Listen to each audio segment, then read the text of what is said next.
നമ്മുടെ കോഴിക്കോടൊക്കെ 11 വർഷമായിട്ട് ഇവിടെ ഈ ഒരു ഐറ്റം ഫ്രീ ആയിട്ട് ഇവർ കൊടുക്കുന്നത്, അതും റംസാൻ മാസം 30 ദിവസം തൊട്ട് നമ്മുടെ കോഴിക്കോട് കുറ്റിച്ചറിലാണ് ഈ ഒരു പാൽക്കാവ ഫ്രീ ആയിട്ട് കൊടുക്കുന്നത്. എത്ര മണി മുതൽ തുടങ്ങും? നമ്മള് ത്രാവിസ്കാരം കഴിഞ്ഞ ഉടനെ തുടങ്ങും. ഒരു 500-600 ആളുണ്ടാവും. ഞാൻ 300 ബാക്കി ഉണ്ടാക്കി.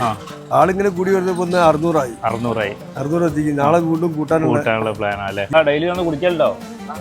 എത്ര കാലം ഇത് കൊടുക്കുന്നത്? 11 കൊല്ലായി. ഇത് കാവ മാത്രമാണോ കൊടുക്കല്? കാവ, ജിലേബി, ചിലപ്പോ മൈസൂർ പാക്ക്. കാവ എന്തായാലും ഉണ്ടാവും. എന്തായാലും നല്ലൊരു പാൽക്കാവ ഉണ്ടാവും. കടക്ക് പേരുണ്ടല്ലോ, സൂപ്പർ സ്റ്റോർ. ടീച്ചറെ സൂപ്പർ സ്റ്റോർ എന്ന് പറഞ്ഞ കട ഉണ്ടോ? നമ്മളെ കുളത്തിന്റെ അവിടെ നിന്നും നേരെ കൊണ്ട് കയറുമ്പോൾ തന്നെ നിങ്ങൾക്ക് കാണാം. അപ്പം ഈ വൈക്കൊക്കെ വരുന്നവർക്ക് വേണമെങ്കിൽ ഒരു ഫ്രീ കാവ കുടിക്കണമെങ്കിൽ ഇതാ മുസ്തഫക്കാരൻ്റെ അടുത്ത് വന്നാൽ മതി. വരുന്നവർ ഇവിടെ ഇതാ നിങ്ങൾക്ക് വേണ്ട സാധനങ്ങളും വാങ്ങി പോവാം. അതായത് മുസ്തഫക്കാർക്ക് ഇവിടെ ഒരു സ്റ്റേഷനറി പീടി ഉണ്ട് കേട്ടോ, എല്ലാ ഐറ്റം കിട്ടുന്നത്.